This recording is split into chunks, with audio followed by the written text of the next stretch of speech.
Bismillahirrahmanirrahim. Assalamualaikum warahmatullahi wabarakatuh. Waalaikumsalam. Alhamdulillahirabbil alamin. Wassalatu wassalamu ala asyrofil anbiya'i wal mursalin wa ala alihi wa sahbihi ajma'in amma ba'du. Rabbi shrah li sadri wa yassir li amri wa hlul 'uqdatam min lisani yafqahu qawli. Allahumma la sahla illa ma ja'altahu sahla wa anta taj'alul hazna idza syi'ta sahla.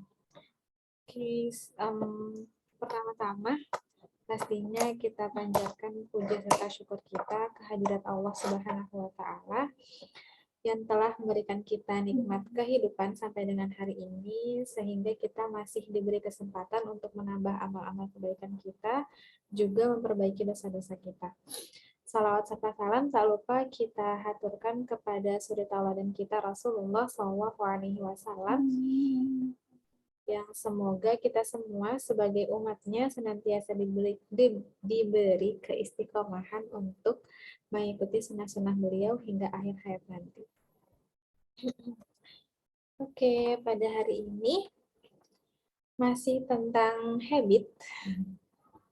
Kalau kemarin ngebahas tentang bukunya, kalau sekarang sempat saya singgung sih kemarin, gimana kita bisa nilai apakah sebuah kebiasaan itu tuh bernilai baik atau buruk.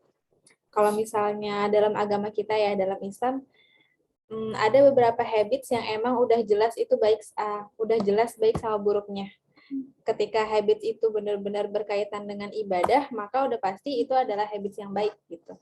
Bahkan menjadi habits atau kebiasaan yang wajib atau dianjurkan bagi seorang muslim. Kayak misalnya sholat, doa, dan sebagainya. Gitu. Kemudian berlaku juga sebaliknya, ketika habits itu berkaitan dengan maksiat, maka siapapun yang melakukannya udah pasti habits itu bernilai buruk.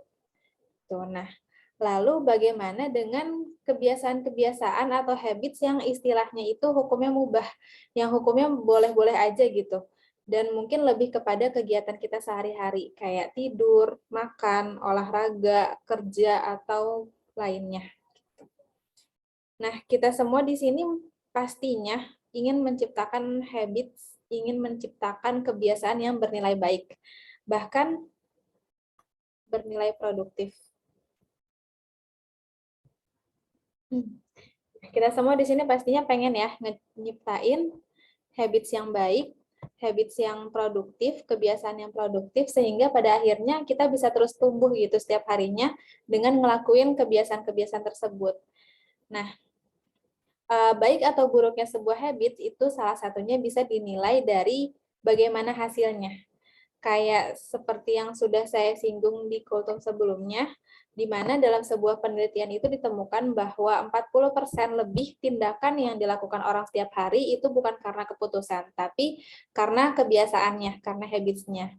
Jadi, sekitar 40% yang kita lakukan setiap hari atau mungkin 40% dari rangkaian aktivitas yang kita lakukan hari ini itu bisa jadi berasal dari habits kita, berasal dari kebiasaan-kebiasaan kita yang udah kita tanam sebelum-sebelumnya. Gitu. Jadi maka coba kita berkaca masing-masing termasuk diri saya sendiri juga, apakah habits atau kebiasaan-kebiasaan kita saat ini udah dapat dinilai sebagai kebiasaan yang baik atau belum. Gitu. Nah, salah satu ciri yang menandakan bahwa habits atau kebiasaan kita atau rutinitas harian kita itu belum baik, itu kita masih suka ngerasa stuck, ngerasa bosen sama rutinitas yang kita lakuin. Dan ini banyak dialamin sama anak muda zaman sekarang, baik secara sadar atau nggak sadar. Nah, stuck di sini itu artinya adalah situasi atau kondisi di mana kita nggak bisa keluar dari satu posisi, nggak bisa keluar dari suatu tempat dari kondisi tertentu. Jadi suatu rutinitas, suatu habits atau kebiasaan yang sebetulnya kita lakukan berulang-ulang, namun nggak buat kita tumbuh, nggak buat kita pindah ke suatu titik yang dekat, yang mendekatkan kita ke target kita. Jadi nggak ada progres yang berarti dari rutinitas atau habits tersebut. Nah, ada kira-kira 5 hal yang menjadi alasan atau penyebab yang bisa jadi ngebuat kita ngerasa stuck, ngebuat rutinitas harian kita, kebiasaan harian kita itu pada akhirnya bernilai kurang baik gitu. Padahal yang kita lakuin tuh aktivitas yang boleh-boleh aja, yang istilahnya mubah-mubah aja, tapi karena akhirnya kita ngerasa stuck, akhirnya itu tuh nggak bernilainya malah jadi kurang baik. Nah, ada 5 alasan. Alasan yang pertama itu adalah infomania. Mungkin ini menjadi ujian kita ya, ujian kita yang hidup pada zaman teknologi modern ini, di mana informasi itu mudah banget kita dapetin. Namun, alih-alih kita ngemanfaatin kemudahan tersebut, manusia zaman sekarang malah menjadi mabuk informasi karenanya. Karena pada dasarnya rasa ingin tahu orang itu tinggi ya, rasa ingin tahu kita sebagai manusia yang berakal itu tinggi. Kemudian dipadukan dengan banyaknya informasi yang berdatangan, pada akhirnya nggak sedikit anak zaman sekarang yang mengalami FOMO, fear of missing FOMO. Fear of missing out. Takut sama kehilangan informasi gitu. Jadi dikit-dikit buka HP, nggak bisa jauh-jauh dari HP, dikit-dikit buka sosmed, padahal nggak ada notifikasi yang masuk, tapi kayak ya udah otomatis aja gitu tangannya. Nggak mau kelihatan kudet gitu di antara orang-orang lain. Gitu. Jadi alih-alih kita fokus sama rutinitas baik kita yang mau kita bentuk, yang malah udah kita bentuk, tapi malah pada akhirnya kita jadi sibuk sama informasi yang berdatangan tersebut gitu. Sibuk sama banyaknya informasi yang datang ke kita. Jadi kita malah jadi nggak fokus. Kita malah dibuat sibuk tapi nggak produktif.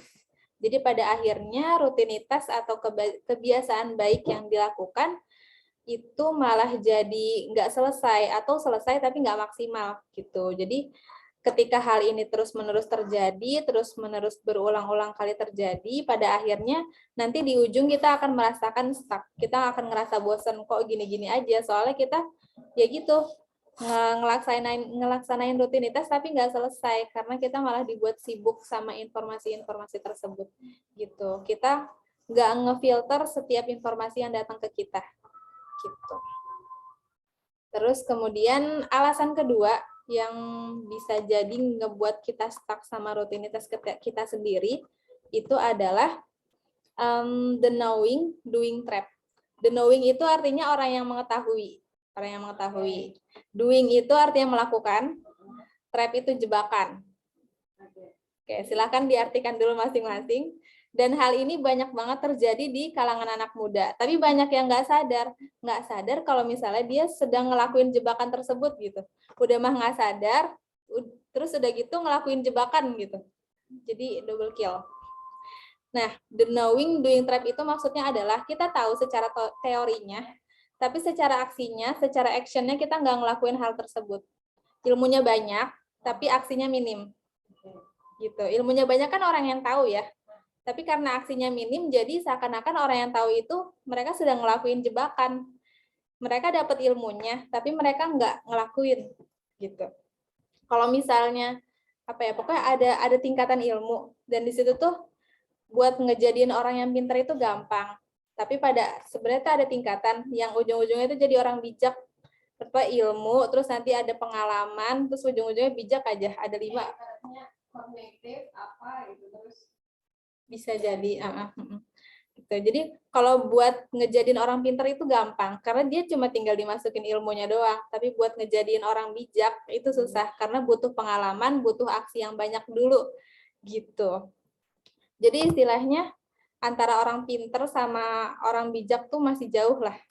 Harus banyak aksi dulu gitu. Jadi kalau misalnya ilmunya banyak, ilmunya setinggi ini tapi aksinya minim, pada akhirnya ada gap di situ yang pada akhirnya gap itu menjadi jebakan buat dia sendiri gitu.